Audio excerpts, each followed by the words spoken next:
Group D at Euro 2024. Netherlands 0, France 0. The battle of the red, white, and blue, rather. So, in this match, some thoughts. I thought the attacks in the midfield for both Holland and the French were fairly dreadful, but at least the Netherlands have somewhat of an excuse with injuries down the middle of the park, with De Jong's absence and Koopmeiners as well. Schouten, Veerman, these guys, they've proved to be good enough replacements so far, but you can tell they're still very much lacking in the sort of creativity that De Jong would have provided.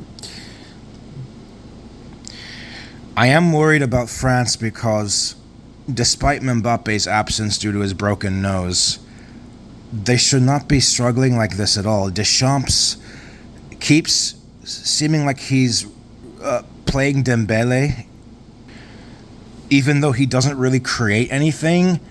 And Thuram is a second striker, not a main nine. I think that Thuram, yes, he had a couple of good looks on goal today. He's not in his natural position. I don't see him as a main nine.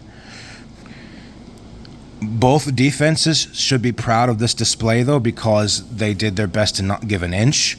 They essentially canceled each other out. France did have something going forward, especially in the first half through Griezmann. Griezmann got on the end of at least one or two chances that should have been converted into the back of the net to give France the lead. For the Netherlands going forward, up front, I don't know, man. I feel like Depay, he can be a little bit too selfish on the ball sometimes. I wouldn't go so far as to call him washed. I think that's very cruel and too reactionary. But it's hard to remember a player that, again, this is just in my view, had such a negative impact on the midfield behind him. Sometimes Reinders and Schouten, their positioning wasn't good, but Gakpo and Depay were trying to do too much in the box, and Frimpong, his hesitation kind of killed a lot of the attacks that the Netherlands had going forward. And it feels like at times Depay was trying to play hero. He was trying to play hero a little bit too much when he's just not that guy.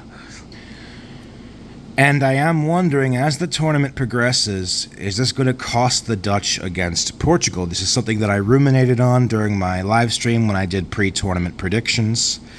For now, it seems to be humming along okay, but there's a real concern when they come up against a side that's going to really outmatch them in the midfield. And Koeman's going to have to come up with something to address the shortcomings that come with the absence of like I said, Koopmeiners and De Jong. France, I don't know how they're able to miss so much. You need a good defense to win a tournament, okay, yes. But you also have to score at some point, or at least have a shots on target. 15 shots and only 3 on target. Is it really so hard to shoot on target and not 3 meters above the goal?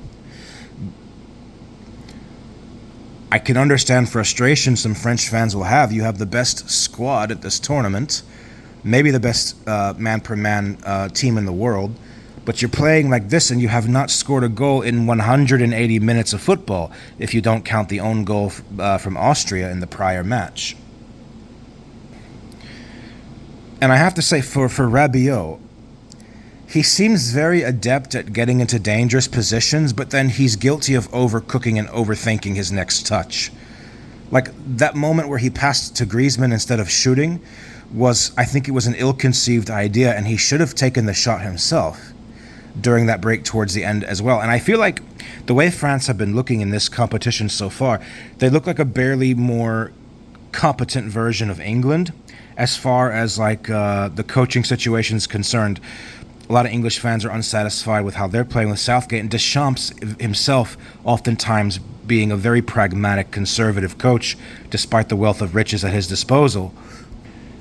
And playing like this is a huge risk because the Netherlands came pretty close to getting a 1-0. I feel like N'Golo Kante is really carrying this French team hard at the moment. 2 games, 2 well-deserved Man of the Match awards. But it's sad that with such performances, the team doesn't have better forwards that are playing their best at the moment. N'Golo Kante has proven a lot of doubt is wrong so far, being called up into the squad. People were skeptical. Oh, he plays in the Saudi League now. Who cares? He's been an anchor for this team. Now, I anticipate Griezmann getting more clinical with his final touch and his finishing as this tournament goes along. I expect him to get on the score sheet at one point or another. At least he should.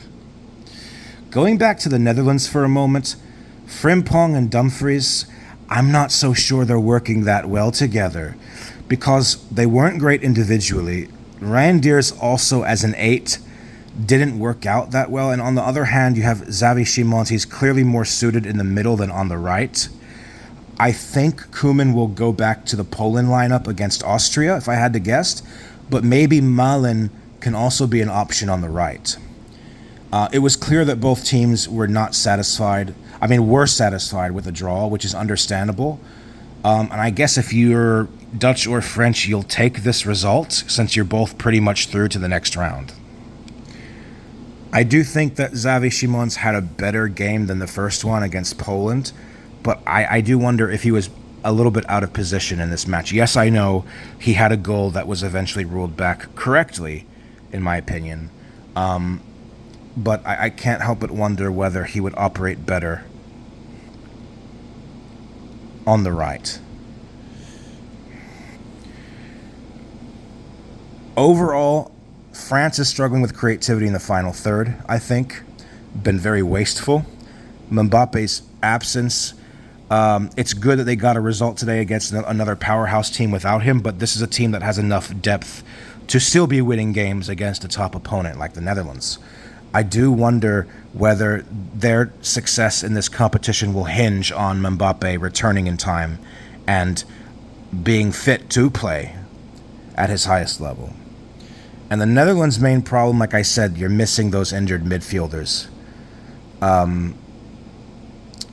The ball progression and the retention was not very great, and the Dutch's best attacks seem to come on quicker movements upfield when they're able to use their pace to get in behind spaces. So it's a satisfying result for both teams, but it's not a satisfying performance for both teams, if that makes sense. Now, as far as the referee's decision to call back the Netherlands goal, like I said, I agree with it, and here's why. To start with, is he offsides? Yes. Is he in a position where he would impede the goalkeeper if the goalkeeper wanted to dive? Mike Maignan, in my opinion, yes. If you think no, then fair enough. But if we assume yes, then the argument seems to be that Maignan was never going to get it anyway. And I think the problem with this is that Maignan was never going to get to it. The problem with that I don't agree with is that it goes against the rules of the game. It puts pressure on the referees, and it fundamentally does not follow the same logic as any other application of the rules within football. So whether a goalkeeper can get there should mostly be irrelevant. Fair enough if the keeper is so far away that there's literal meters between him and the shot, but Maignan was in a position where he could save that. What's to say he was aware of the player's position and therefore positioned himself differently? Like, what's to say he could dive and make a wonder save? If we go on the basis that the referee now has to judge that, whether a goalkeeper can make the save, they would have to take this into account. Number one, how tall a keeper is, the general quality of the keeper, the reactions of the keeper, the speed of the ball and the quality of the shot, any other variable possible. And what I want to ask is, are we truly expecting referees to analyze that on the spot to confirm categorically whether a keeper can make a save or not? If yes, then it truly changes how the rules work within football. The rule is subjective, yes, but the extent of the subjectiveness should be restricted to a simple, could he be interfering with the player? And I think that's the case here, and I think it was the correct decision. No goal.